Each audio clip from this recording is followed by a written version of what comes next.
remember playing it being like, oh, it's not so scary, right? And then I got to like the Cardon forest ruins, and I'm like running around on the ground, and I can hear the robot walking, and I'm like, where is he? Where is he? Where is he? And then he like and then you hear the footsteps start going doot doot doot doot doot, like it's running at you, and you're like looking around frantically, and the thing turns from not being invisible and like jumps at you. It's got like this like mad teeth face. I Yeah. was like, oh my god. Where's the power button? Yeah.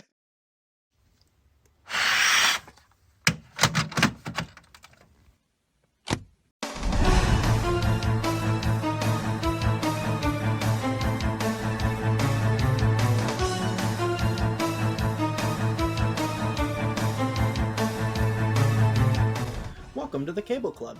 We're a retro video gaming podcast where three guys dig for the motherlode, and we're linking up to talk about the games we love. We're your hosts. I'm Steve. I'm Dan. And I'm Don. I'm back. He's back, boys! And this is episode number 22. This week's episode is about Mega Man Legends, so get ready to upload data from us to you. But first, let's set the mood. It's 1997. Light some candles. Well, not while you're driving, because you're on a family road trip. You're going to see your relatives. And during the car ride, you're playing your trusty old sidekick Game Boy. You got the screen, the big magnifying glass screen. You got the battery pack. You got the little speaker. You got everything on it decked out. You Super Mario Land, Link's Awakening, Wario Land, all that stuff. Pokemon Red or Blue. 8 batteries. Yep. Yep. Your dad complaining every time you had to stop for more. Anyway, you wonder which games that your cousin has been playing because you haven't seen them in a few years. So once you arrive, you quickly run past your aunt and your uncle. You mutter a hi, but you're more interested in what they're doing. Run up the stairs and you enter their room, and they're playing a game that you've never seen before. They call it Mega Man Legends. Now, you've heard of Mega Man, but you have never seen it in 3D before. Captured by this unique art style and open world concepts that you haven't seen before on your Game Boy, you and your cousin play it all weekend and bond over this special game. Reaverbots beware, Mega Man is here. Are you guys excited? Oh, I'm super Yep. pumped. Absolutely. This Now- was the perfect game to come out while I was away. It's great. Yeah, and I want to preface this. If anybody hasn't seen the prior episode on Final Fantasy XI, go check it out. But I haven't played this all the way through, so this is kind of a newer experience for me, which was pretty eye-opening to say the least. So I'm excited as well. Don't let him fool you, folks. He complained the whole time. That damn camera. It's bad. Well, do you have any announcements that you want to talk about, Don, before we hand it off to Dan? I don't have any announcements necessarily, but did you guys realize it was the Sega Genesis 35th birthday this past week? Wow, is it? Really? I think I Yeah. saw something My on God. it, They're I'm great, getting old, man. great things born in 1989. Just saying. Wink, wink, nudge, nudge. What's your favorite Sega game, guys? May as Oh, well tell boy. everybody for the 35th birthday, right? Favorite Sega game? I mean, mine's Shining Force. You all know that. but really, is that your actual favorite Genesis game? Yep, my favorite Genesis game. I wasn't like a huge Sega kid back then, but if I had to pick one, it was probably Sonic 2. Basic Dan. All right, Yeah, go ahead, Steve. I played it a crap ton as a kid. So it's really hard to pick one. I'm gonna have to say the one that kind of captured me the most was probably Rocket Knight Adventures. But I played a ton of Genesis as a kid, like Jurassic Park and all the Sonic games, and I had this Dungeons and Dragons game that was pretty terrible. Like, but all fond memories, like Altered Beast. That one was like part of my childhood. My cousin and I would play it all the time. My God, I love Altered Beast. And Power up. Kid Chameleon. Dude, played that game a ton. But I Yeah, think I had Kid Chameleon for the PC somehow. Like my parents had bought me this like 6-in-1 Genesis disc for our old like compact PC, and it came with that. Yeah, as wow. well as Sonic 3 and Knuckles, which is where I formed my attachment to it. Yeah, I mean, I played all of those games a ton as a kid, but I think just my personal opinion, I think if you haven't played Rocket Knight Adventures, it is truly a gem, and I highly recommend it. Hopefully, more people are playing it now with the collection coming out. Yeah, the Sparkster reignited, I'll have to or play what is it. it? I don't think I've ever beat Rocket Knight Adventures. So It's a quick game if you play on like a normal difficulty or easy or whatever. You have like one or two less bosses. You'll I get through won't it in like spoil two anything, hours. Dan. Want you to get through it and then get the surprise I did once you get through it. yeah, well maybe we'll get it on the podcast someday. Dude, Well, God, yeah, hopefully. I played that game and they unlock harder difficulties, and the hardest difficulty is called very very hard. You start with no extra lives, and it's one hit kills. Yeah, there's Wow. certain parts of that game that you're like, wow, I'm supposed to do that without getting hit. I mean, Yeah, you can once you get good at it. See, that's like the thing. Back in that era, if you got good at like certain games and you knew what you were doing, it did not take you long to beat them.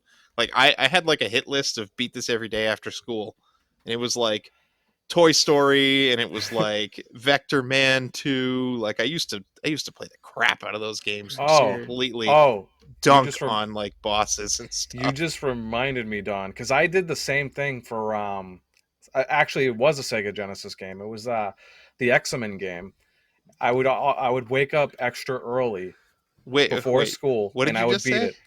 The X-Men Which? game. Oh, okay.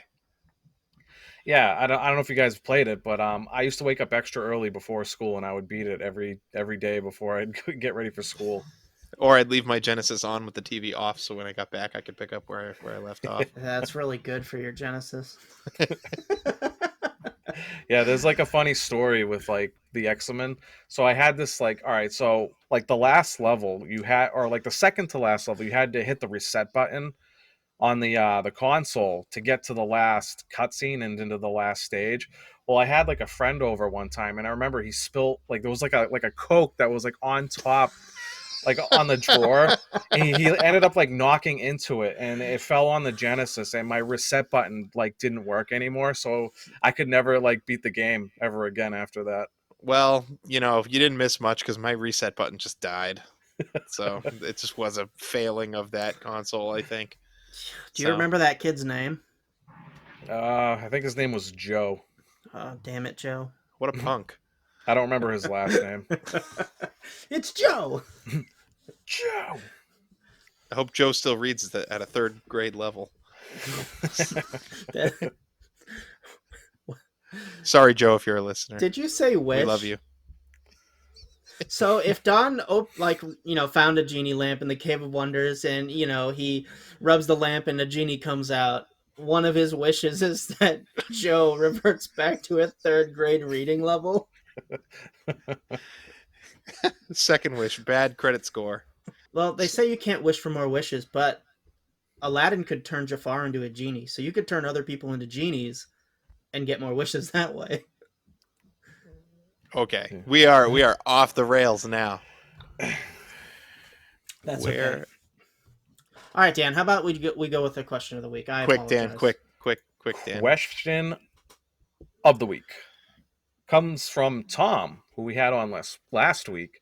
He said, "If you could have a single game remade for modern consoles, which would it be?" Well, that would be an easy one for me. But who wants to go first?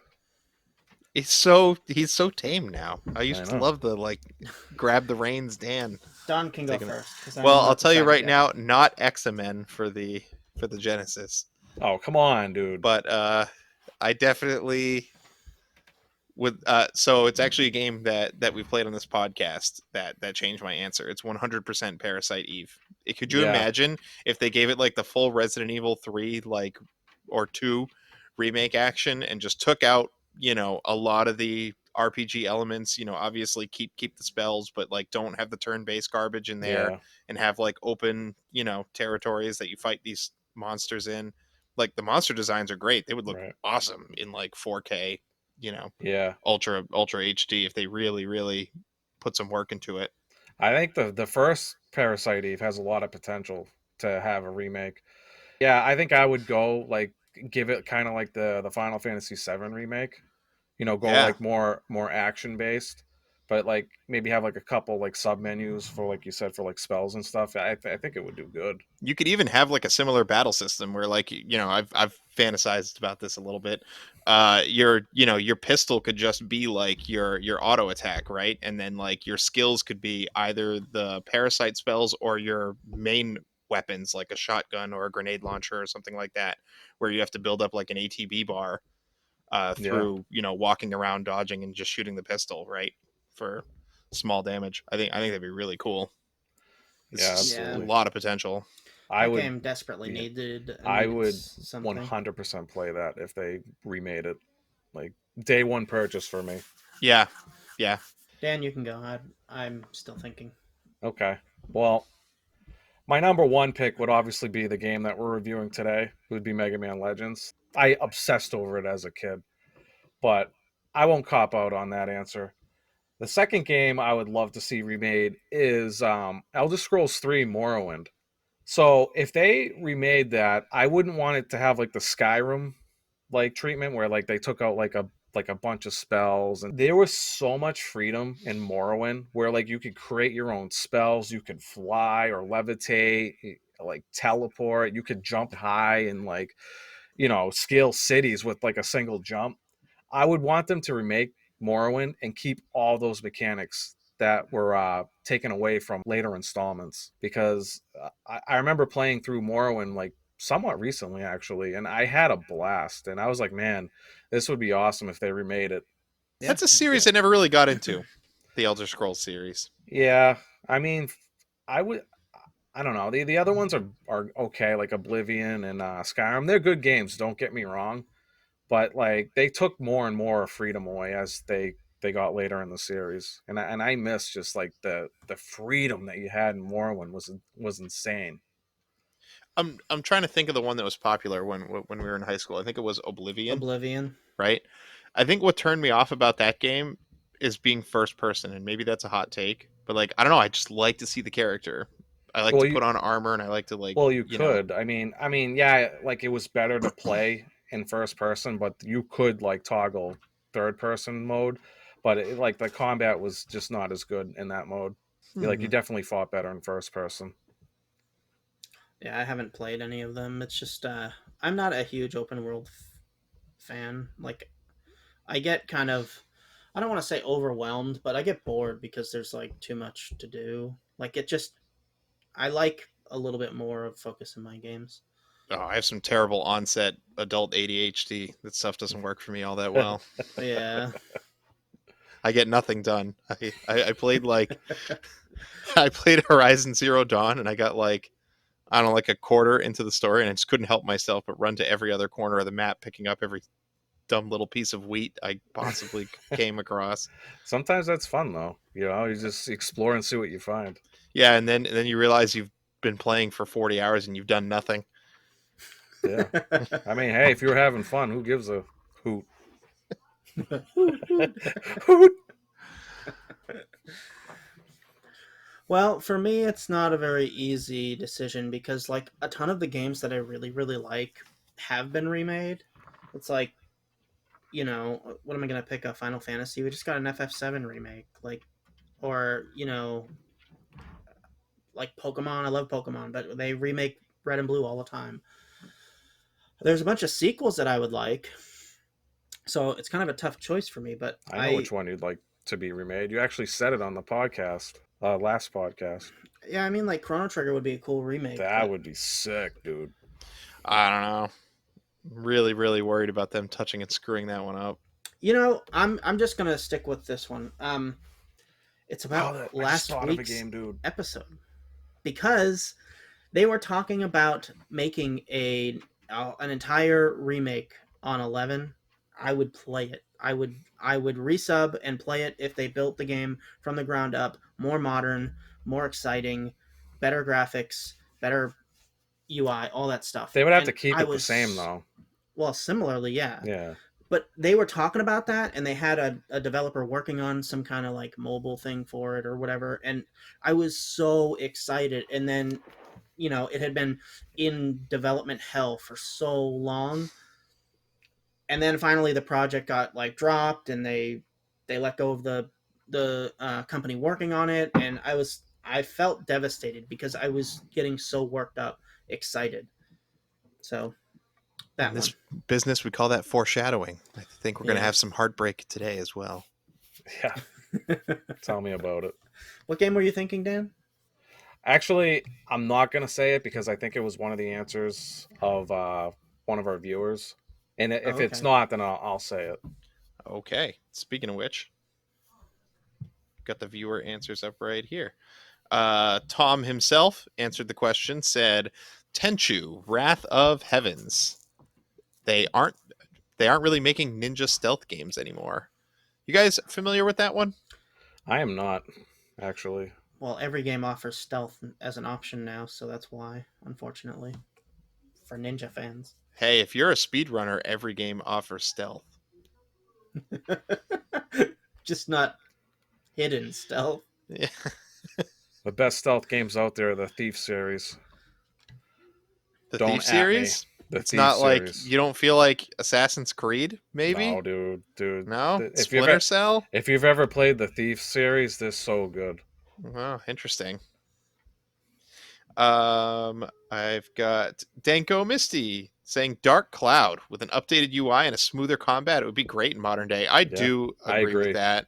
I think it's got a really neat, like, I think if they really filled out the building mechanic, like you could scratch that like Minecrafty, Roblox type of itch with it, Yeah. right? That That I game think was people so like now. unique for the Yeah. time. I Like, feel like that game, if it was remade, they would have to really work hard on making the dungeons. I know that they're like randomly generated, if I remember correctly. I Yeah, kind of. I Don't think make so. it look so cookie cutter. Yeah, I Yeah, mean, I think for the time they really didn't have much of a choice. No, I'm not saying that. I'm just saying like they'd have to work kind of. That'd be my biggest thing on it is if they remade it, then I would hope improve. that Yeah, the improve the dungeon backgrounds aspect. weren't so like I don't know streamlined. I think there's a lot of things that need polish, like the weapon system too. Like it's a really really grindy progression system in that game, Yeah, Yeah. and not all your characters can benefit from it, which is something that annoys the crap out of me in any RPG ever. By the way, it's like when you have those characters you just don't like, and then eventually there's going to be a point in the game they force you to use them, and Dark Cloud is no exception. Where you're like, yeah, I don't like I spent all my time building up my other characters. What am I supposed to do with this like pole guy? yeah. Thanks, Breath of Fire Yeah, 2.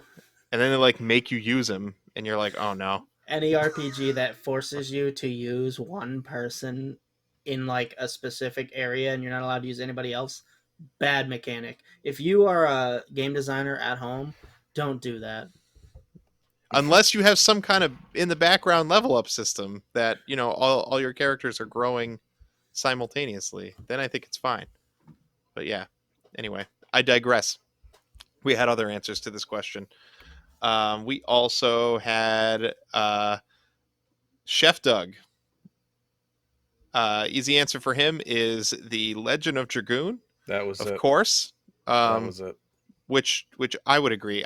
This is another remake that I fantasize about, right? Because the the lore is there, the story is very good, Yep. especially if you've played Final Fantasy to death. Like it's got a really really great story, but I feel like all those like combos and stuff would really lend themselves to some awesome combat system where you have to do like certain moves in order to get more powerful attacks. Like I just think it would be sweet. This might be a hot take, but I actually prefer the story in Legend of Dragoon versus Final Fantasy VII. I think I do too, but only because I've played Final Fantasy VII story a lot.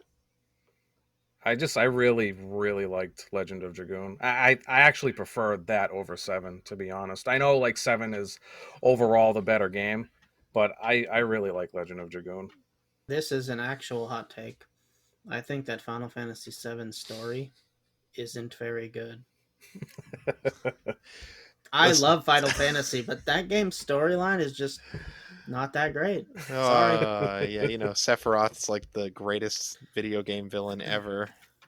For what? He's not even around most of the time. They've added so much stuff with all the extra games and extra stuff. They just like piled on all this retcon garbage. I'm talking He about j- the actual FF7 on the PlayStation, all right? yeah, Just yeah, me to too. Me clarify. too. It's a master of pacing, and they do the horror movie thing where they don't show the monster enough, right? They just show you the aftermath. You're after Sephiroth, right? So like good example, the Midgar Zolom, right? You go and you try to fight that thing, you get bodied, maybe a few times if you're me, because you actually want to kill it, and then you finally limp across, right, and avoid it, and then you get across, and you're met with the other Midgar Zolom being like piked on that tree, You have to and get a you knew it was chocobo. Sephiroth, right? Like, so they just do stuff like that that just helps you build the legend in your mind that you're like, oh, this guy's terrifying, you know. Yeah, and then you walk up and you destroy him because you have 4 times attack and you have, all these great Well, weapons, and it's he's just Final not very Fantasy. scary to me, okay? Didn't work for me. It's Final Fantasy. All right. Yeah, and Lobaka says Star Wars Rebellion. I think Star Wars games are, for the most part, a good group of games. Like if you've played a bunch of them, like there are some stinkers, but for the most part, Star Wars fans eat really good in the licensed video game world. So, We gotta play some Super Star Wars on the Super Nintendo. oh, they look so good. They are definitely in the retro decks. I'm excited to play them. I hear they're tough as nails. Yeah, they were fun. I remember playing those as a kid. They're actually really good. Those are the responses that we have. So if you want to get your questions of the week answered, you can write into our email at thecableclubpodcast@gmail.com. Or even better, you can become part of the conversation and get your question answered by joining our Discord. The link will be in the description. What would be cooler than that? Nothing. Nothing at Nothing. all. Nothing. Not even a copy of the Misadventures of Tronbon. It's expensive, but is it cool? I've Maybe. actually never played it. I Me gotta neither. play it. Make a collection. Right? Come on. Yep, and release that third game, right? Yeah, well, the move is you release the collection first, and you get everybody hyped up about it. You Kingdom Hearts it, right? Because they released like all the Kingdom Hearts, the story so far, right, to remind everybody that this game existed, and then they were like, boom, Kingdom Hearts 3. Yeah, it would have worked better if Kingdom It's Hearts great. 3 was actually a good game. Fair enough. All right, you guys ready to bust a walnut on this game? I think so. All right, let's go.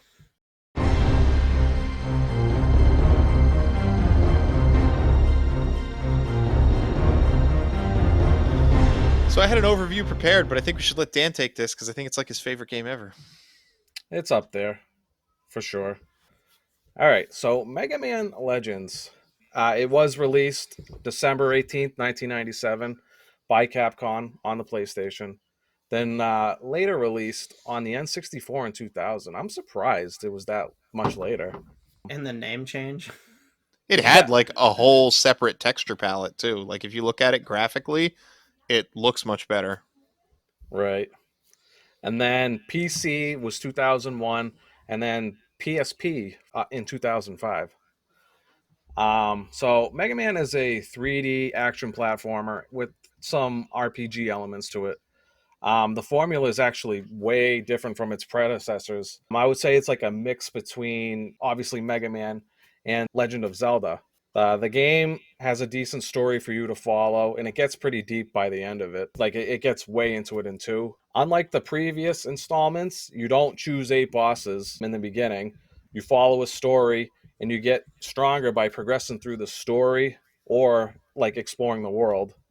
The game's a sandbox, so no stages. It's just one big world. There's actually a currency system called Zenny, incentivizing the RPG side of it, where you can buy like, Buster parts. You can buy armor. You can buy sub Health tanks. upgrades, yeah. Yep, health upgrades. The game's got a plethora of mini games, a karma system, which is kind of like, in the RPG vein. Obviously, you get your exploring. You can grind if you so choose for Zenny to make your character stronger. So like say like if you're getting stuck on a certain boss fight, you can Zenny farm in a certain dungeon, get stronger, and then come back. You can beat it that way. Yeah, needless to say, it seems like it does have a lot of RPG elements. It's not It traditional Mega Man. it really does. And Yeah, somebody then said make a Mega Man game, and the person that made it was like, I have no idea what Mega Man is, but okay. and I guess the last couple things I want to say in the overview is the voice acting is pretty damn good for 1997, and then the graphics are pretty good too. Like especially like the faces and like the facial expressions, they're actually like pretty good. They're not like all broken and mangled like in some RPGs that you see. I'm looking at you, Final Fantasy VII. I was gonna make fun of Final Fantasy VIII, where Renoa goes up to Squall at the dance, and his face is all messed up, and she goes, "You're the best looking guy at this party." So funny enough, in a Japanese released Capcom magazine, it was confirmed. Oh, I'm sorry. It's a book called Perfect Memories in 2002. It was stated that the Dash series, which is what the Legend series is called in Japan, is connected to Classic and Mega Man X and happens hundreds or thousands of years in the future, Yeah, it's beyond so X. confusing, like the storyline or the timeline of the Mega Man series. Well, I'm only saying this because I thought I theorized, and I think it's immortalized in writing in our collaboration Discord chat that this game is connected because the Mavericks and the Maverick Hunters just fought until the Earth was nothing but like rubble, and Yeah, then humanity formed on top of it, and all the Reaver bots are just the Mavericks still trying to kill humans later. Basically, they just yeah, wipe out a certain amount of humans yeah. every now and again. So in this game world, I mean, it all happens on like one island, but like the world itself, I think 90% of it is underwater or like it is water, and you just got a bunch of islands throughout the world. Yeah, it's like post-apocalyptic, post-apocalyptic, but so post that nobody cares anymore. Yeah, Yeah, they pretty We've have much. like just this moved on. library full of books, and it's like history that people don't know anything about. And where would you find these books? Like, And porno magazines.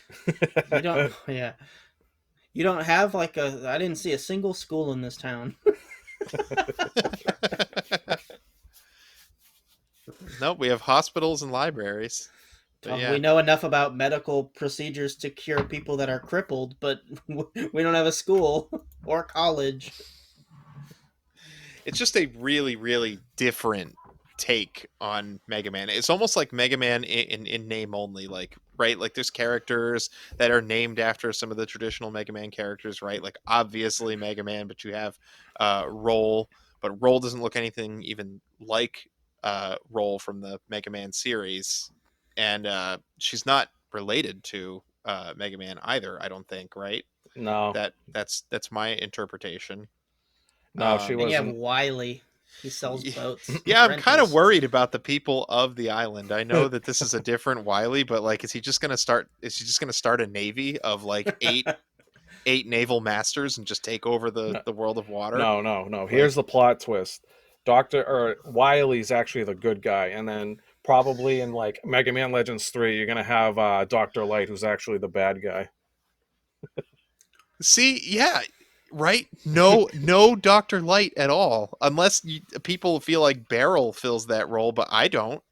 I think that's a No, very different character, right? Yeah, You guys don't think that that's what they I were don't going think for, so. No, right? no. Okay, yeah, I because don't get there's that vibe. there's a character that Roll calls Gramps. I think maybe it is actually her grandfather because, well, It yeah, is. I think yeah, It yeah, because is. the second game, right? It's her mom that they're after, and that is Barrel's daughter. Okay, yeah, Yeah. so it's actually her So grandfather. like it fills a lot of holes. Like even like the first couple cutscenes in Mega Man Legends 2, like just straight up. So like you get a lot of the information at the end of the game in one, but like it fills a lot of holes in two. And like so, you're probably getting already that one of the main differences of Mega Man Legends is that there's a story, like a Yeah, really robust right. story and lore to this game, whereas there really is not as much in I'd say even the X series, Not really. like not They're even all the close. same, pretty much. Yeah. Instead of Dr. Wily, you get Sigma. You know? Sigma again. Yeah, well, there's a different Maverick Force in X every game, and Sigma comes in and he either corrupts them or lies to them and ends up being the final boss. And Yeah, like every time, it's yeah. like Until X8. Wah wah. yeah, well, he's in Double it, fake so out. it's like Inuyasha. Damn, he got Yeah. away. So like I just want to talk a second for like how shocking this game was. Like I rented it from a video game store and I was like, I don't know, like 8. And you know, I knew of Mega Man. Like I was excited to bring home a Mega Man game and then like I turned it on and it's like dark. Yeah, Like and you're like in the ruins and I got to say the music in this game is like terribly creepy. it is. Like Like all the like the ruins and the subgates, all those Yeah, it's not type even of real musics. like music. It's like ambient, scary sounds and like just like low, Well, like it's like Resident Evil esque, scary kind of like the music, yeah. like right out the gate from the very first dungeon or whatever. When you first control Mega Man, that music as a kid, like, is pretty scary. Plus there's like jump scares and like I know it has like the whole like roll stopping you to talk thing, but it seems like they're building suspense with it when she's like, Mega Man, there's something in front of you, and then like psh, it's a Reaver bot, and you're like, oh god. Yeah, yeah, for sure. y'all are a bunch of wimps. And then like I died on the boss at the end because he's like coming out of the shadows with his big club, and I think I was just stunned by like, you know, and then he just kills Yeah. me with that big chop, and then I was like, all right, I'm done. I didn't play it again until like way later in life. Yeah, so it took me a bit to actually get into the series because, like, I remember, like, so we were in Toys R Us this when they actually sold games. My dad ended up buying Mega Man Legends. We didn't know what the game was about. We just only knew it by name. It was like, oh, a Mega Man game.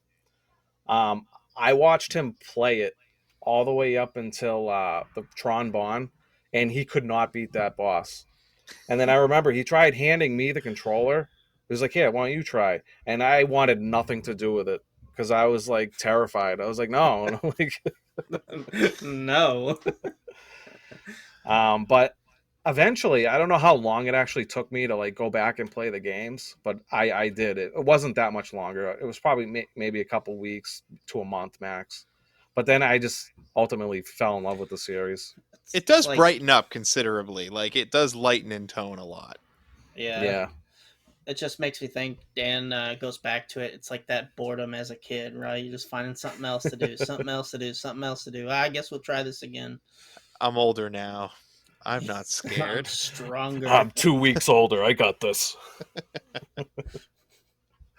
It's good.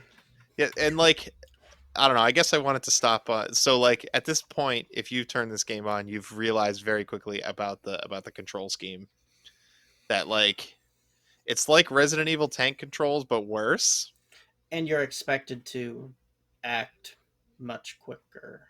Yeah, and at some point I figured out you could go into the options menu and you could make the turning your stick or D-pad as opposed to the L and R buttons. So, let me just say that people rag on Resident Evil for its tank controls. The controls in this game are so bad that you're begging for the tank controls because as soon as I turned it Uh, into that more traditional sense, I was like, "Oh yeah, this is it." I don't know if it's just me because I played the crap ton out of these games when I was a kid, but like I don't think it's that bad. I think You it's get more it's you more of pick you it up. guys need to get good, Yeah, is I, what I I think think. Resident Evil is worse because the camera shifts more. I Yeah, don't care what you want to say or how you want to justify it. It's not a good controller scheme design. I mean, I wouldn't. So what I do like about the control scheme for back in the day is you do have a 360 camera, whereas like games a lot in that platforming genre around that time only had like camera angles, like kind of like Banjo Kazooie or like Mario 64. So I do think it's better in that vein, where like you had full control over the camera. Yeah, it's always behind him Yeah, basically, so you can pivot the camera behind him there always, which is was kind of nice. there is You can do that in Banjo, just so Yeah, you know. Banjo's camera I thought was fine. If Also you the hold the camera R button, doesn't. it goes behind him, so Does you the can always Legends have it camera forward. collide? like up against walls and stuff, or Yeah, because that's something that really like destroys Mario 64 no. So sometimes. so what happens with the Legend series? If you go up against a wall, the wall behind you disappears, and the camera goes behind the wall. If that Yeah, see, makes when sense. we talk about retro games, that's actually a plus.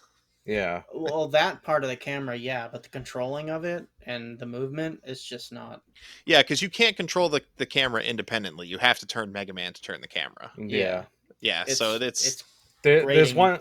one thing I do wish, like especially when I played it again.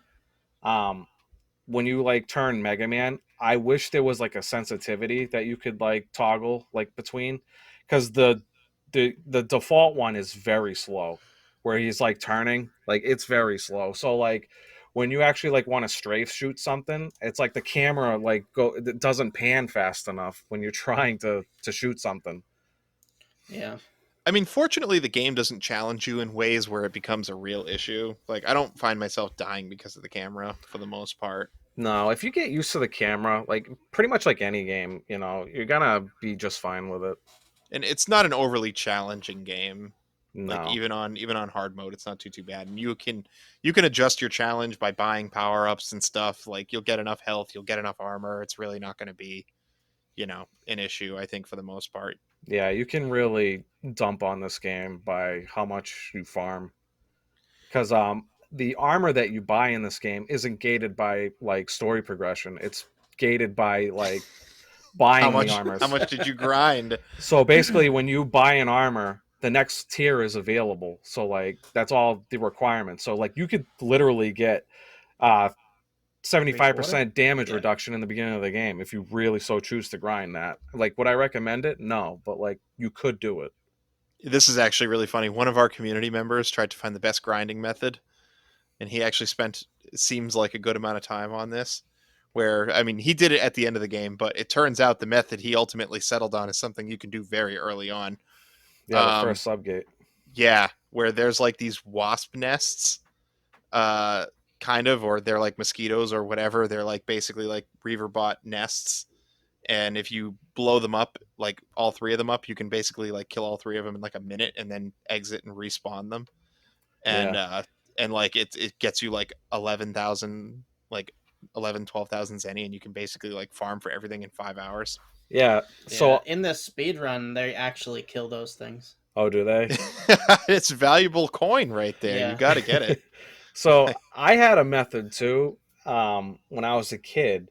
It's near the end of the game though. You fight this like wolf reaver bot. It's like a boss in like a previous subgate, but you get to fight one like at the end game dungeon.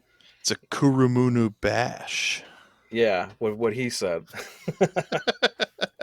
all the But all the Reaver bots have weird names. but so I ended up, talking with Doug because I was like, is really the Cardon Ruins farm the best? I honestly thought like the wolf was better, but then he goes and he actually tests it and he says like it was actually like double the amount of time that you would have to farm to max out all the special weapons through Zenny. And I actually had to try it for myself because I was like, I don't know if he's right. So I actually did do it myself, and he was right.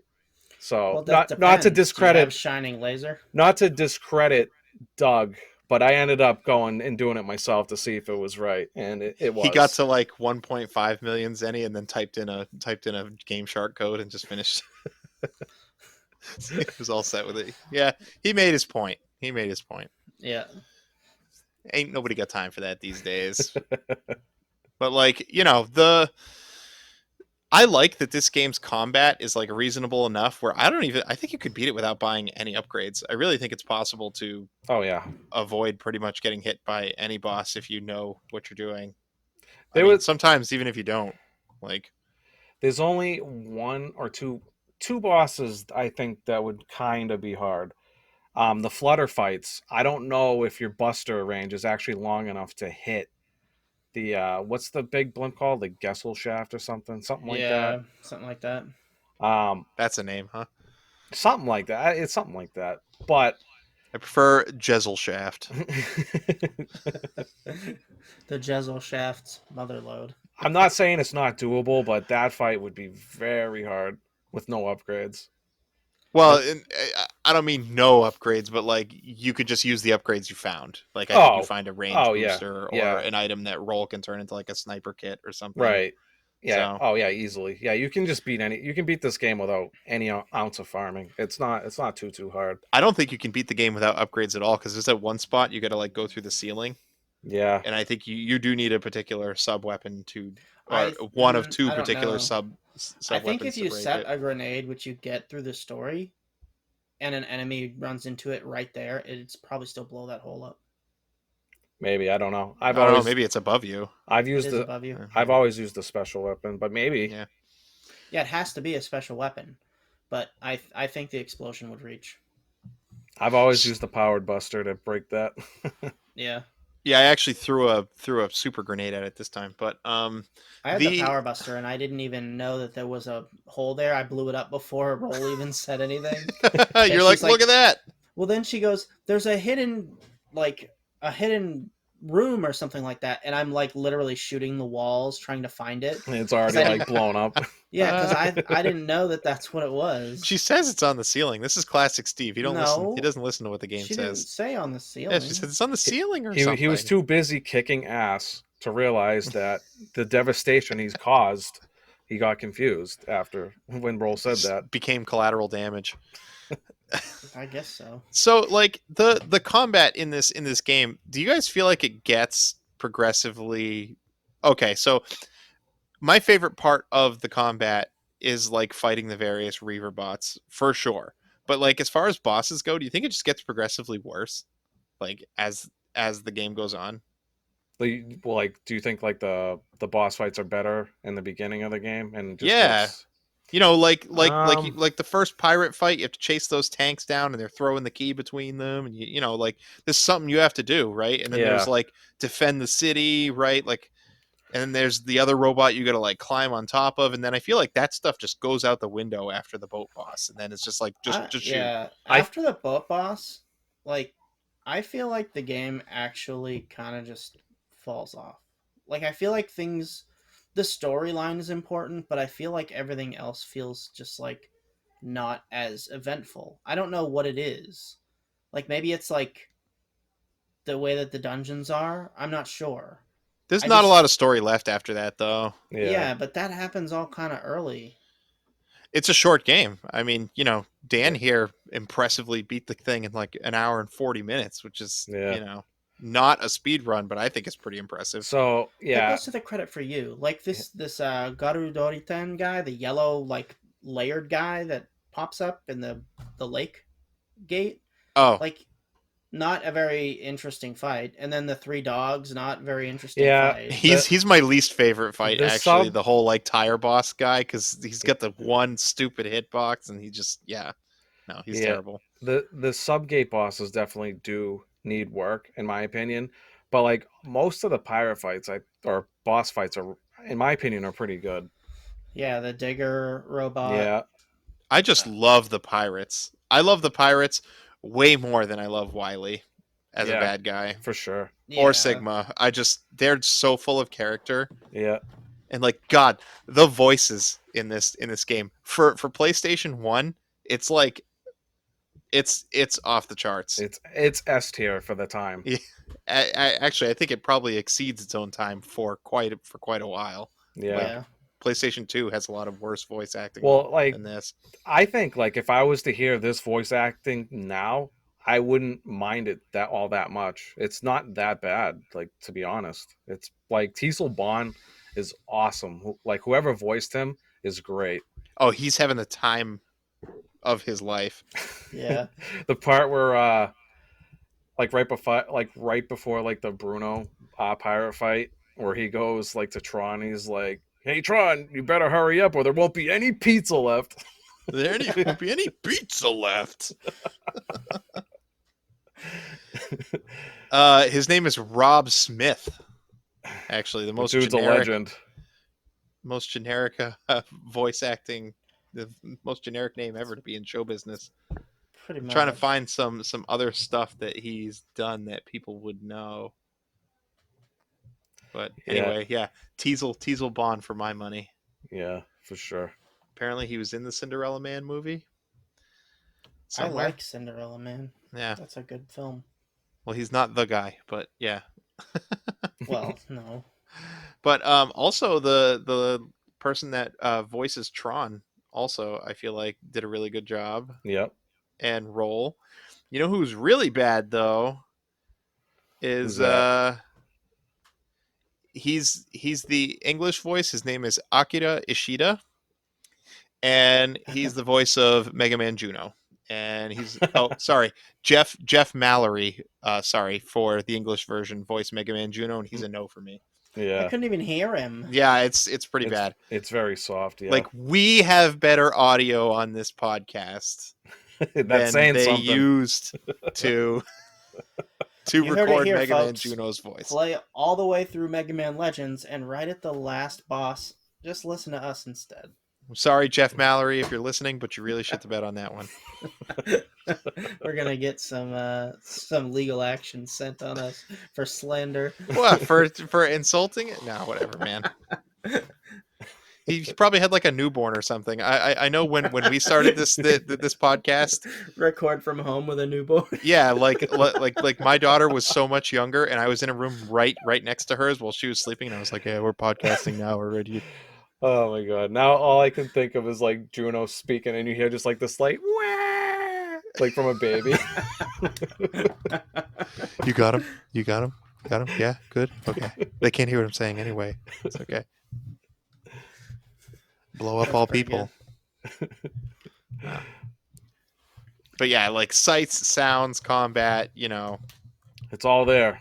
yeah, it is. And like there's just so many characters as opposed to a regular Mega Man game where you just have like the robot masters, which aren't really characters, and roll Yeah. and light sometimes. There were a fair amount of side quests too, which was kind of cool. Yeah. Oh yeah. Yeah. I mean, I did some of them. The museum Well, you and did a fair amount of them because we saw you do them. yeah, Oh, I got shining laser. the museum girl always makes me laugh. Well, the thing with the shining laser is I think like to get the shining laser, it's like you kind of like almost have to do every side quest in the game. Almost. Not everyone, but almost. Like you have to do like Jim's hideout. You have to do like the mini games to get a certain. There are I think you're underestimating the amount of side quests in this game because there are a lot of side quests that you don't need to do to get the shining laser. Well, I know I don't think you have to do like the police station ones. There's two side quests you need to do to get the shining laser. You need the gym stuff and you need the well, sorry, I guess that's because you get museum pieces from them, but Yeah, you need the museum piece and you need to do the hospital. yeah. Well, and I guess like the mini games don't count as like a side quest, but you need one item, I believe, from the mini games. I could be wrong on that. I think this game is a masterclass in side quests. I'm just gonna throw that out there. Like they're all pretty accessible. Yep. They're not all that cryptic.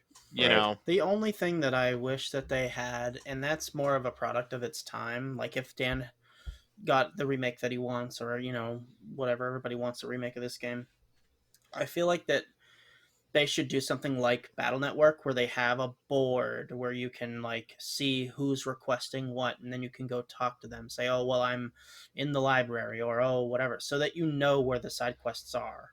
Because unless if you don't do that, then you have to like talk to everybody, and that's just a product of its time. Well, yeah, that's what I was about to say. That's how things were back then. Right. this coming from the guy that did like the chocobo digging side quest and like went and got Excalibur 2 in Final Fantasy 9. Like that's some cryptic BS he's done. Here he is complaining The about this. digging This is like chocographs. this is like spoon fed to you Yeah, my compared to time's a lot those. more valuable now as an adult. Yeah, Fair things enough. change. Yeah. You know what I do When like I though? played 9, I was in like the 6th grade. Like I had so much time on my hands. Well, the thing about the side quests that I do like is none of them are missable, like for at least the very important items. Cuz that's something that irritated me back in the day was like anything that was like missable. It brought Um me anxiety, like playing games back in the day. Like I was afraid to go too far without like searching every corner. yeah, and like it's just nice knowing that you can pretty much 100% this game um not missing anything. You can go from beginning to end, and if you want to backtrack and do everything else, you can. And I always love when video games do that. I cannot stand missables. Yeah, no, it's terrible. Yeah, it's a very modern thing that this game has going. Yeah, for What was sure. your guy's favorite boss? Huh. Let me see.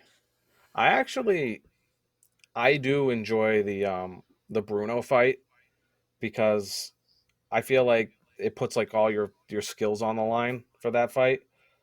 You can actually Unless you have the Mega Grenade fully upgraded. does that destroy him? I don't know. Yeah. Wrexham. It does so much damage. So like how I usually beat him is like I'll jump on one of the buildings with like the fully upgraded power buster. So I'll have him like walk like so far away from me, and then I'll jump on a building and I'll just start plugging away with like the powered buster shots. Yeah, I don't know. I just like that fight.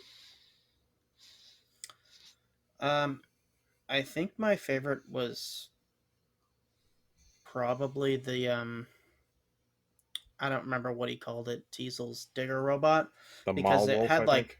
yeah, Marwolf. The reason is because like I just feel like it has a good wide range of things that you have to do in the single boss fight. You're supposed to shoot the tires, then you got to climb around and destroy the tanks that are there, and then finally you jump on there and you have to wait for serb bots to come out and the door to open and attack it there, and then it'll spin you off or whatever if you don't kill it fast enough. I feel like it was a pretty cool boss fight. It is. I think it was He opened well that done. door and I dropped mines in there and That's the I killed speedrun him. I strat, killed but him in like 40 seconds. I didn't know that.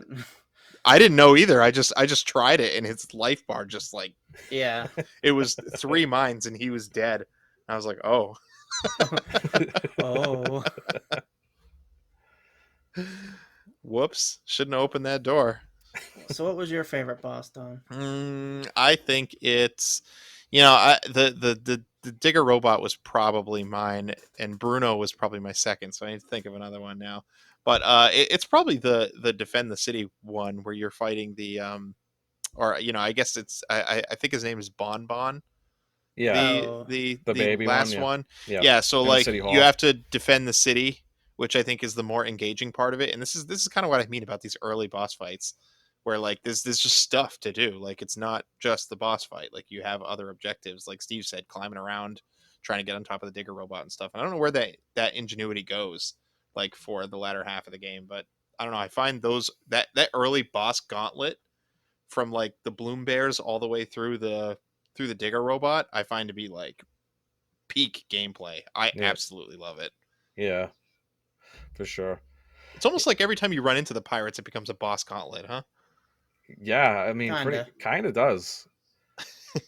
But like, I want to backtrack just a little bit on like the bosses in the city. Like, I kind of like that mechanic where like the if you like so choose or like when you're fighting the pirates, they can actually destroy the buildings around you, and that it's permanent damage until like you get them repaired through the mayor. So like a lot of the time, it's like if you're just starting out, you wouldn't know, but you get rewarded on like strategically trying to beat these bosses by not having them blow up the buildings because the more buildings that they blow up, the more expensive it is to repair. Mm-hmm. So I just thought that was a really neat concept, like especially back then, where it's like you just got like overworld damage that's like permanent until you get it fixed. And the buildings are necessary for side quests later too. So like you have to fix them Right. Yeah, and you basically. can even assist the Reaver bots or the Serv bots or whatever in destroying the blimp and become part of their rampage during that mission. Before we get into the morality, let's which boss is the most BS? Most BS. Oh, I know this one. I don't know the name off the top of my head, but it's the one that Tron pilots when you're on the flutter. The dragon thing that flies around. I Oh, hate that boss. yeah, I didn't like it either. Like it's so hard to hit that thing. Like the controls are, in my opinion, are definitely dated for that fight. In my opinion, it's the three dogs. You think so? Dude, Over the boat? I feel like the boat is just stand there and shoot. yeah, but you have to blow the missiles that are coming at you up and defend. And I mean, the Yeah. dogs. You want to know how I beat the dogs? I How did ran you in beat a the big dogs? circle and shot. I just That's ran around fun. the room in a big circle and shot and killed them all. That's All right. Well, fun. if you like that, let me raise you Mega Man Juno for the most BS boss. Okay, because At that least they final felt like form, a boss. he did. Technically, Prepare the dogs are yourself. just regular enemies. Yeah. Prepare yourself. Oh man. No, yeah, And Mega Man was about Mega Man Juno. Prepare yourself. I mean, that final form, you just strafe and you jump once in a while. That's Yeah. it. That's it. Like he's and he can't touch you. He just can't. Like you can no hit him. It's yeah. I don't know. Yeah, once you learn what his moves look like, yeah. I But mean, that's the reward you get though for like mastering the controls, because like back then I didn't even play like that. It listen, the would be if I game's didn't pretty. spend the latter half of the game strafing. Like the strafing strategy worked against the dogs. It works against like What other enemies. And now I'm like, all right, I guess I'll try it here, and it works. Like So I feel like the game is like it's really simple, and I think it's to combat the crappy controls.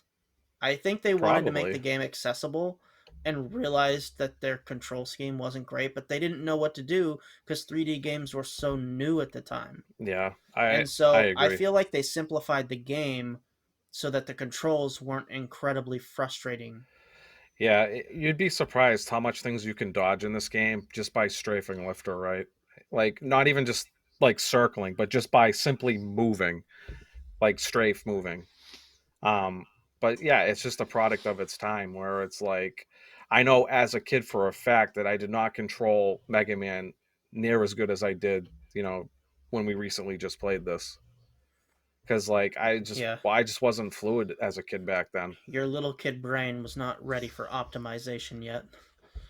Like I want to say like when I beat Mega Man Juno on hard, I did actually do that as a kid, but I needed every upgrade in the book. I needed literally max sub tank, like 99 of them. Like I did. Like but I beat it, you know, this weekend or whatever, and I only needed 10. So like that tells you that like how much better I've gotten, versed like now as an 8-year-old kid. yeah, Yeah. they just give you the space to not screw it up. Basically, just kind of nice. Like they don't put enemies on top of you a lot in this game. No, they really don't. Not like Resident Evil where the controls suck and enemies are on top of you all the time. The zombies are like taking turns taking bites out of you. So many yeah, you just get chain grabbed to death. It's just cheap deaths. There's nothing Yeah. really like that here. Yeah, Leon needs like the invulnerability blinking when he gets bitten. Ada. I just thought of something too. As far as like the Reaverbot designs go, I feel like they're like nightmare fuel. Like Do you have one in so mind? yeah, yeah. So when I picked this game back up later, I think I was more like 12, but I was young enough to remember that I was afraid of it. Yeah. And I remember playing it being like, "Oh, it's not so scary," right? And then I got to like the Cardon forest ruins, and I'm like running around on the ground, and I can hear the robot walking, and I'm like, "Where is he? Where is he? Where is he?" And then he like And then you hear the footsteps start going do do do do do like it's running at you, and you're like looking around frantically, and the thing turns from not being invisible and like jumps at you. It's got like this like mad teeth face. I Yeah. was like, oh my god. Where's the power button? Yeah, yeah, and you like climb up on something high, hoping he can't get you. I think and I don't know if it's like necessarily creepy, but like scary is the alligators that are like in the second subgate, and they're just like kind of chilling in the water, and you I can like don't, I don't mess with him. you can look at them, and it's like, oh, like you would think they're like kind of like fish in a tank, but like there's sometimes like if you walk close enough, they just jump at you, and it's like a jump scare. You're like, oh shit! Like, Yeah, Then no, not they're not only in a that, tank. they do a lot of damage if you get Yeah, hit by their attack. yeah, and they have a lot of health. yeah. Yeah, no, I don't mess with them. I just book it through that room as fast as I can. It's not worth it. The most annoying enemy in the game, I think, is the guys with the Prepare shield. yourself. No, I'm talking about regular enemies. The shield guys, just because you can't just mow them down. Oh, the guys that have like the Ronin hat and Yeah, the shield. I just it's like it's stopping my gameplay trying to like get through this guy's shield. You're supposed to just Normally, like skate shoes past them.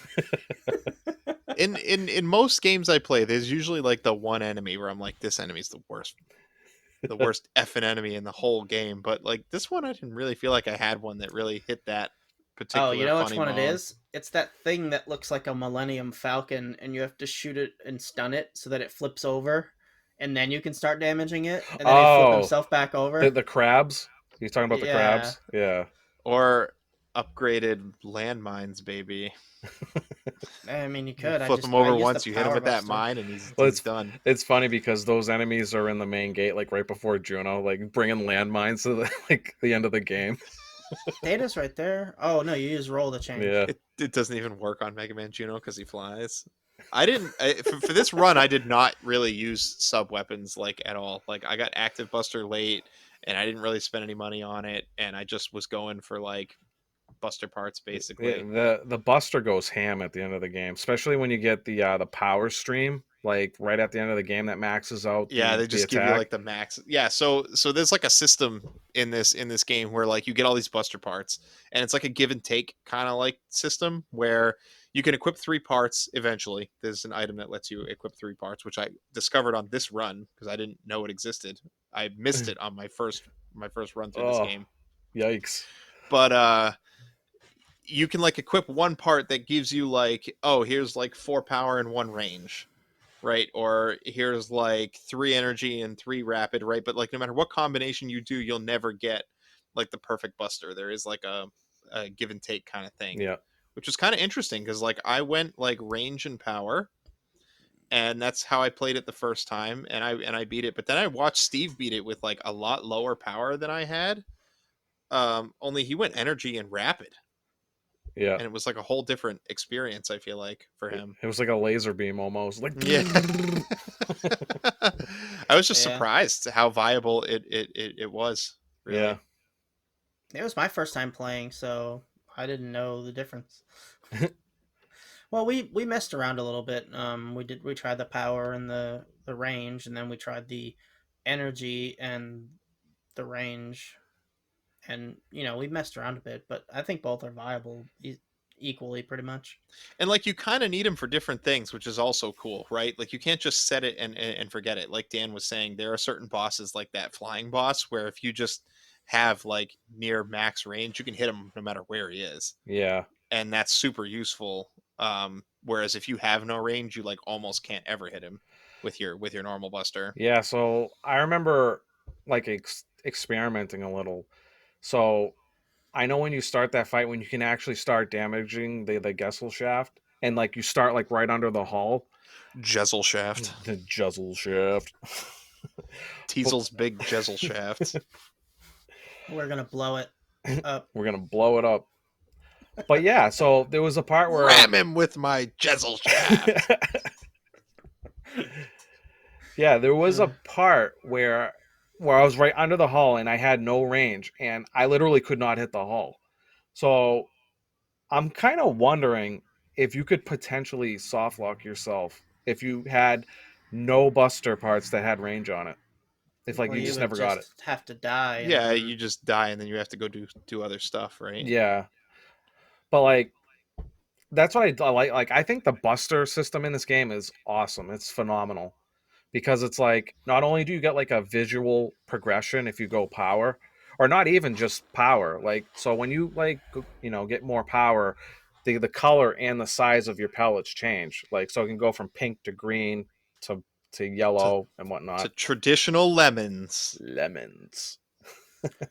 But also like energy is visual too because it's like if you have no energy you can shoot 3 pellets or whatnot before like Mega Man has to take like a second break, and then the more energy obviously he can shoot more before having to take a break, and then the max energy he takes no break, so it's just constant Gets shooting. he gets more stamina in his stream. Obviously range is what it is, like his pellets go further so you can visually see it going further. And then rapid is how fast he shoots. And if you max out rapids, it's like a literal machine gun for his buster. It's crazy. I really love the buster system in this game. I just wish you could eventually get a fourth one just for fun so you could max like everything out. You can max everything out if you play on easy. Yeah. Oh, Yeah, so there's a new game. So if you go start a new game after you beat it, you can play on hard. And if you beat hard, then you get easy mode and you start easy mode with the Buster Max. So So you just run the entire game yeah, over. so easy mode is kind of like your debug mode. Like it's like, all right, well, you beat the game on hard, you can have all like the goodies. So It's kind basically, of cool. yeah. So you Yeah. start with the jet skates right off the rip. You start with Buster Max, and then you also like Zenny's worth like 5 times more. So like you can max everything like really quick. I'll have you know that the speedrun difference is only about 8 minutes. I believe that. Yeah. Only eight's Well, a lot of easy mode minutes. any percent versus normal mode any percent, yeah, it's only 8 minutes difference. And I know where those 8 minutes come from. It comes from the boat boss and the flying boss. I am curious how they handle like some of the bosses. Like I haven't seen a Well, full speed run, but I think most of that time saves because you have the skates. yeah, probably. It probably helps a little bit, yeah.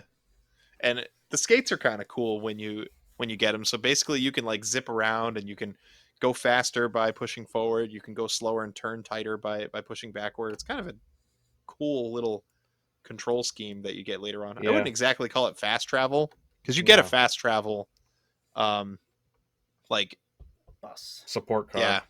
yeah, support car, which I really like because it's the kind of fast travel that you can just pull up anywhere. You don't have, which is very rare for games of this time, where you just call up the support car no matter where you are and have it bring you somewhere else, and you don't have to walk somewhere to like a teleporter or like a numbered pad on the ground.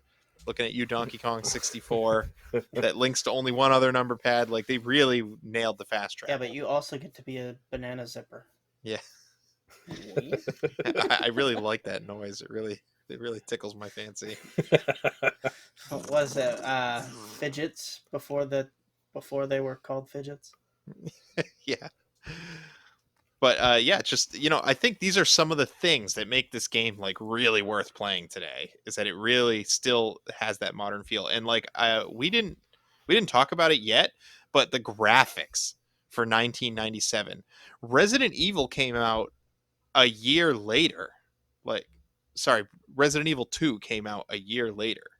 Like Yeah. just like they had this really clever way, and I was trying to find an article or information or something that talked about this, and I couldn't find anything official outside, excuse me, outside of a couple of threads where like they had this method of putting like transparent facial textures on the polygons that not only made the anime expressions, which I think age is insanely good, but like gave 3D depth to things like noses and mouths.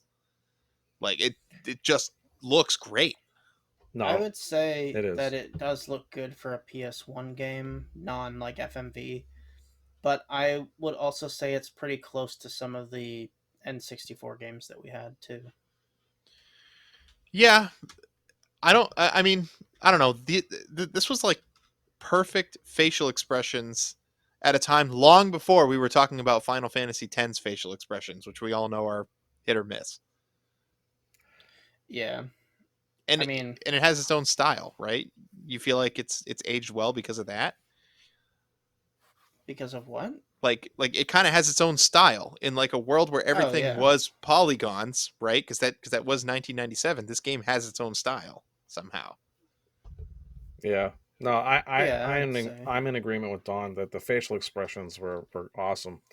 Like Yeah, it's a really good like touch. the pirates especially like show a lot of facial expressions. Like anytime like say Mega Man blew up any of Teasel's machines like the Mara Wolf, you could just tell that like he was like distraught and depressed, and you know one of the serve bots is trying to drag him back on the pad to fly him back up to the Jezel shaft. To get some pizza. I like, Tron Bonne had all those awkward expressions every time she encounters Mega Man, right? Yeah, The time where she's like running from the dog yeah. and like, you know, seems Yeah, no, thrilled the that you're calling off this dog and She's like just slides down. starstruck Yeah. pretty much. Like after you call the dog off, and she's like, "Oh my god, this is my man." yeah, the facial expressions were really Slides down the good, pole. but I was talking more about just like the regular gameplay. But yeah, the point that you guys are making is that in the cutscenes, adding those like anime style faces like brought a lot of extra depth to the conversations, and with the voice acting and everything, it was really really well done. Yeah. And I know you don't really see Mega Man's too much, but like if you actually get hit and you can like see his face, he actually does have like a hurt face when he gets hit and knocked down. It's when he gets bodied and he gets dropped on his head for extra damage. Yeah. That's something I want to gloss over a little bit. So obviously the traditional helmet, you don't start with it. So there's a mechanic in this game where like if Mega Man's like up high and he gets knocked, like gets hit by an enemy and like gets knocked over off his platform, he can actually land on his head, and that actually does like a unit of health. So take this for example. Say like you're almost dead, you get like one health bar, you get knocked off your platform, and then you're basically in that red mode where like we have no health bar. If you land on your head without a helmet, he will actually die and it's a game over. It's like Yeah, you die in real life too. neck but snap, just but if you have the helmet equipped, he can, that damage no longer, you're invulnerable to that damage. So like if you and you He's don't got a get knocked mega down as neck. easy. right, Yeah. You don't get knocked down as easy anymore. because I've had actual game overs as a kid, like not having a helmet on and like getting knocked. I think I've got multiple game overs from the Marl Wolf as a kid, because you're on high ledges or getting even knocked off of him when you're trying to like shoot the hatch, and he like uses his arm to knock you off. You know that can kill you if like you get knocked off with no health and then the head hits the ground and game over. Protect the noggin, kids. Always wear a helmet while climbing robot bosses. Absolutely. Hmm. So the world record time is 50 minutes and 22 seconds for the most popular category, any percent. Uh, and that's not the in-game time. Is that glitchless? No, any percent is like any way without having to collect a certain amount of things. The fastest way to, or I'm sorry, um, this is any percent in normal mode. They have like easy and hard and all that, but normal mode is the most like regular category that people run, and it's held by Blue Metal. But the in-game time is 42 minutes 34 seconds. The timer just doesn't count for certain things. That's wild. Very, very cool. My And quote unquote speed run was a whole hour more than that. well, I mean, it's pretty impressive considering it took me like 10 hours to get through it all. Yeah. Yeah, but you stopped at the end to really like go after the shining laser and upgrade it, which is its own endeavor. Yeah, but I mean, like when it was my first time playing, right? So if you compare it to somebody playing it for the first time, I think it's reasonable. I mean, I think I'm better than just like I'm a little above average in general on games. So like, you know, my 10 hour is probably pretty close to what other people would get. Oh yeah, I was telling you not to worry too much about it because you stop for so many side quests and stuff. Oh, I'm Like not worried. I was they saying that all Dan took some time. did a good job for Yeah, not Dan like studying the speed run or anything. Dan at like the beginning of the week was like, "Look at this, boys," and it was like 6 hours and 40 minutes. It's like I don't expect you guys to get such a quick time. Yeah, I did because I thought both of you did not play this game, but lo and behold, Don has played this game like 2 years prior. I was like, oh well, if Yeah. that's the case, you're gonna destroy me, knowing that I got 6 hours, because now you're gonna have all this motivation to beat it. I Now I gotta. definitely dilly dallied a fair amount, but I did end up beating his time at just over 5 hours. Dan had to turn around and say, "All right, pal, challenge accepted." And actually, we had a couple of people play along with us this week. I know Lycianthia put up his time in our Discord. I think it was around 7 hours. I don't want to slander him. I think so, Let but me he did look. all like the side quests and stuff, which is pretty impressive time. Oh yeah. With all the side quests, it actually is very Yeah, I think he yeah. got the shining laser, so impressive.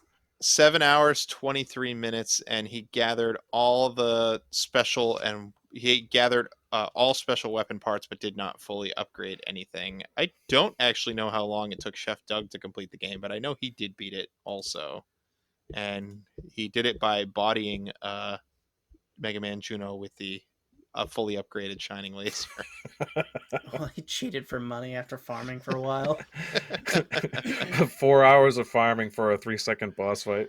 I played Twisted Metal with him recently, and he taught me the God Code, and we both put in the God Code. You got to watch him; he's a shifty character. He likes his Game Shark. um. Oh, also in the speed run, you'll be happy to know, Don, that your favorite tire boss is skippable. Yeah, I mean, you have to skip him, right? That's like 20 minutes right there. Well, what they do is they position themselves at the doorway after they collect the refractor.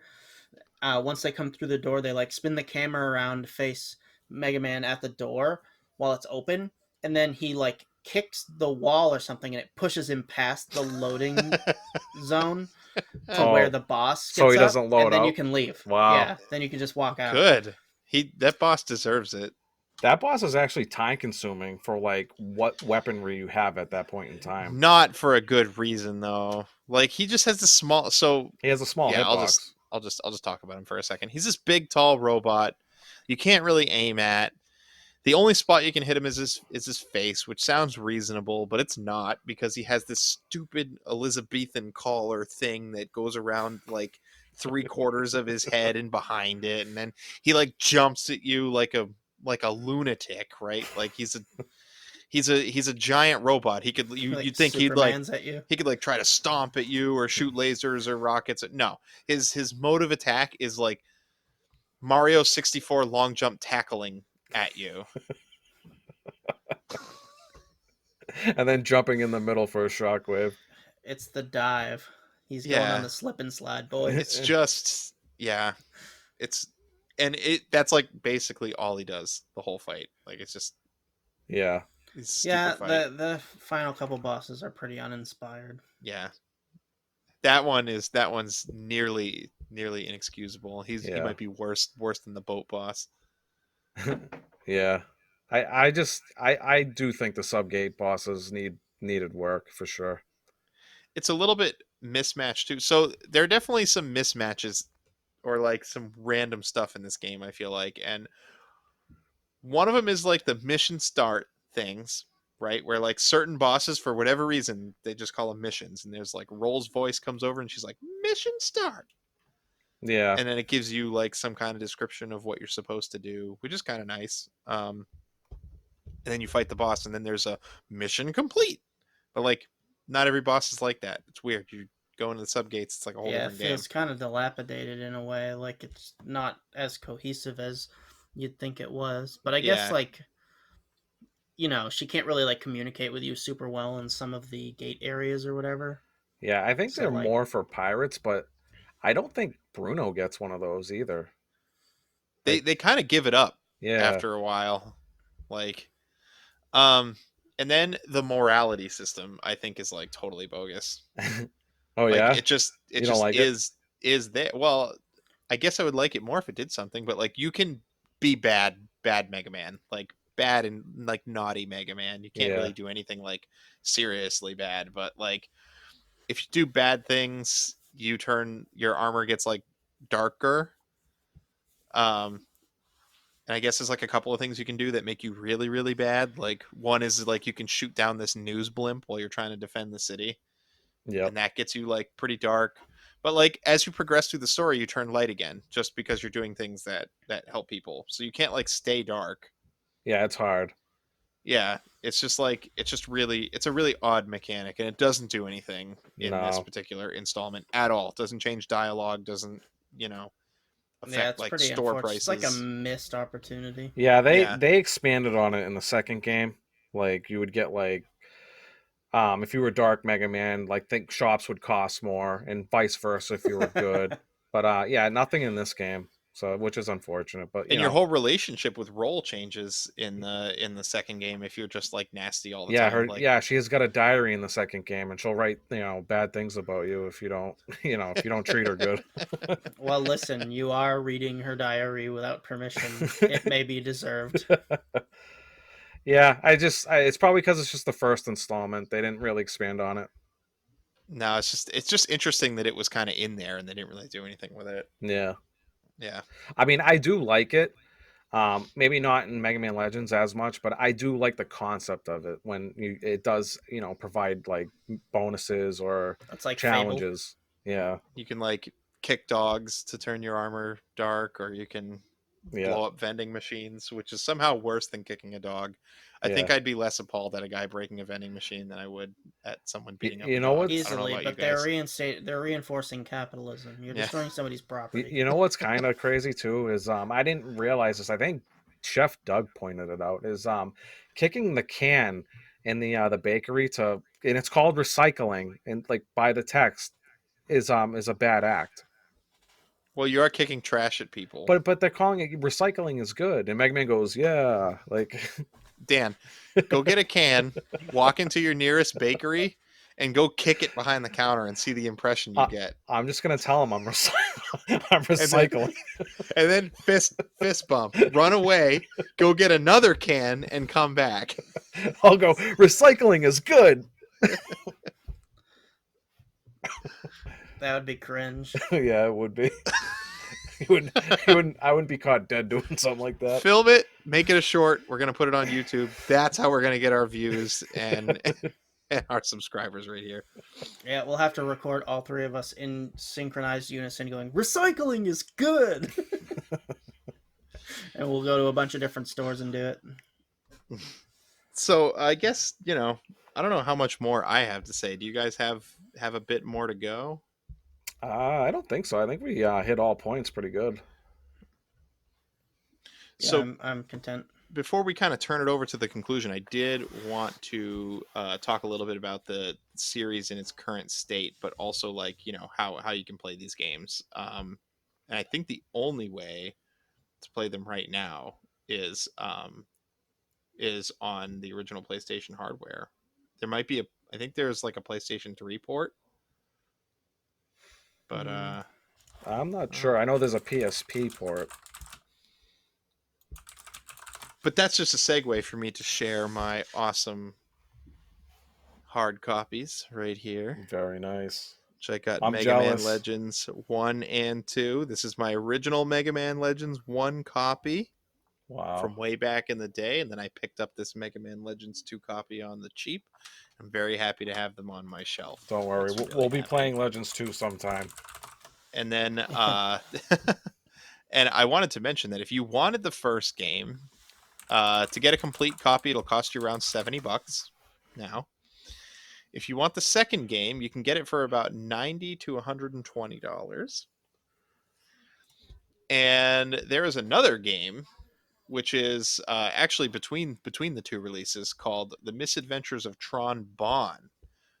which is very rare here in the States. And that one can cost you upwards of $900. Oof. So one of the most expensive games I think I've looked at while Yeah, doing this podcast. that's a pretty zenny right there. And then you can get Mega Man Legends 3 for never because they didn't make it and they left Mega Man Legends 2 on a cliffhanger. How dare you? Come on, Capcom. How Like, dare you? make it, please. Make it. Give us a You made us collection. you gave us all these characters, you made us like them. You gave us a whole new Mega Man to enjoy and then you rammed us with your Jezzel shaft. You really did. And It's like any writer. I don't appreciate you making 3 halfway. Like, I don't know. It was like 3/4 of the way done, and then you just shut the project down. There were like projects like 12 years ago to petition for the prototypes release, like Yeah. whether like to go hire lawyers and get it like available to fans' hands, and I think from there people probably would have completed it. Yeah, I mean, I don't know. The way I look at it is, I want a Legends 3 like eventually. Um, so if that one came out, it would have been like a 3DS release, which yeah, that would have been good and all. But maybe this is a blessing in disguise, hopefully, because I truly think that Legends 3 deserves like a console release, like on PS5, Xbox, PC. It deserves it. It's that good of a game that I think it's doing it a disservice by putting it on a handheld. I love my Maybe 3DS. the It's Switch is a handheld. the 3DS is offended. My Yeah. 3DS over there is offended that you insulted it right now. You need to apologize. I want it to be on PS5, damn it. Dude, How's it feel to want? I fantasize about like a Legends 3 remake on like the latest console and like what I would do to make the game better. I've had these thoughts before. I am afraid to play the second one, even though I bought it, because I almost don't want to know.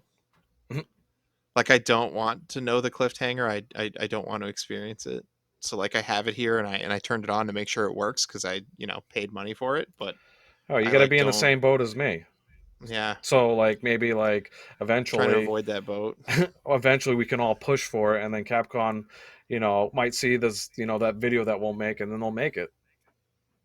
Mm. That's the plan. It's a perfect segue, Dan. You guys ready to wrap this up and get to our plugs? Sure. Yeah. All right.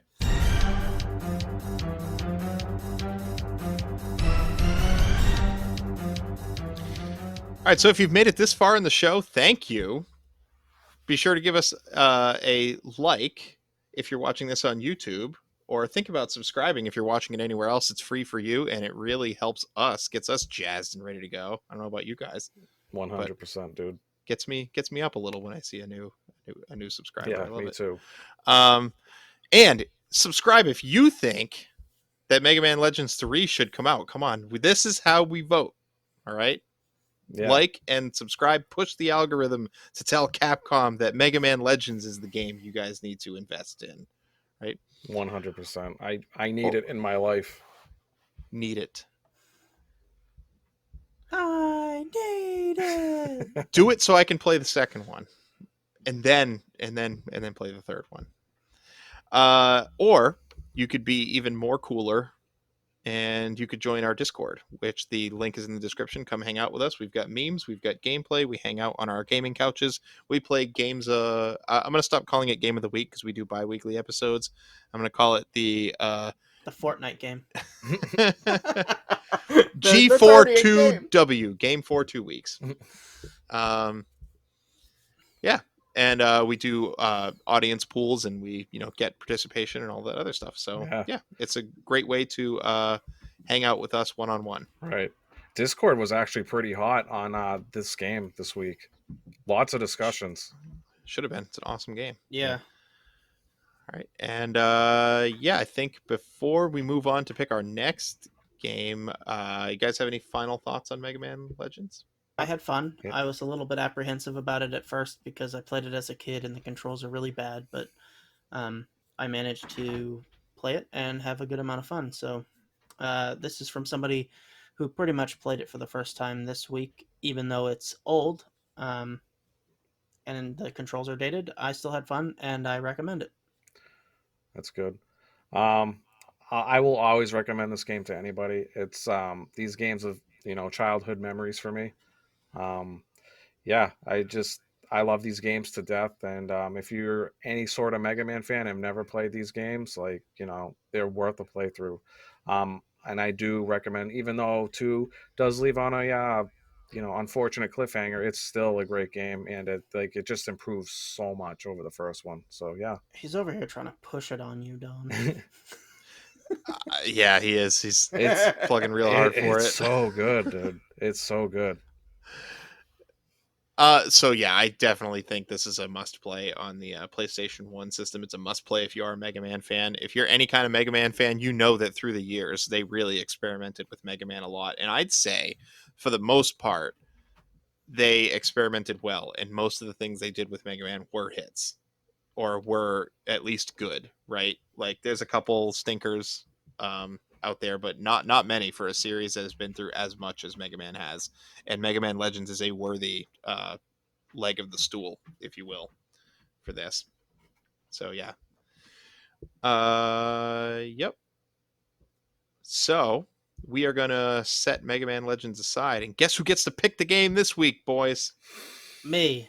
Me Came back, and I'm taking over. again. I get to pick again. Again. So our new game for the next 2 weeks is we're gonna go all the way back. We've been on the PlayStation 1, I feel like, a lot Yeah, it's lately. crazy. I didn't So even realize. I'm done with polygons. I don't even want to look at shapes right now unless they are squares. So we're gonna go back, Way right? back. Uh, we are gonna go back to the year Pong. 1992, and we're gonna go onto the Nintendo Entertainment System. Oh boy, what do we got? Is it Ninja Gaiden? Ninja Gaiden 2. Ninja Gaiden 2. No. So it is definitely in the realm of hidden gem status. So our new game for the next 2 weeks, G42W, is going to be Little Samson for the NES. I'll be honest with you guys, I've not heard this game. Wait to try it out. So what It's kind very, of very game? good. What kind of game is it? It is a 2D platformer, and it was published relatively late in the life cycle, 1992. So it's going to be a pretty decent game, at least a master of the craft. But yeah, not going to go too much into detail because that's for the next episode. Very nice. So find a copy of Little Samson, but don't buy it. So, That's only like $2,000. No way. and find a way to play that game with us for the next 2 weeks. All right, fellas, game over. Game over. Game over.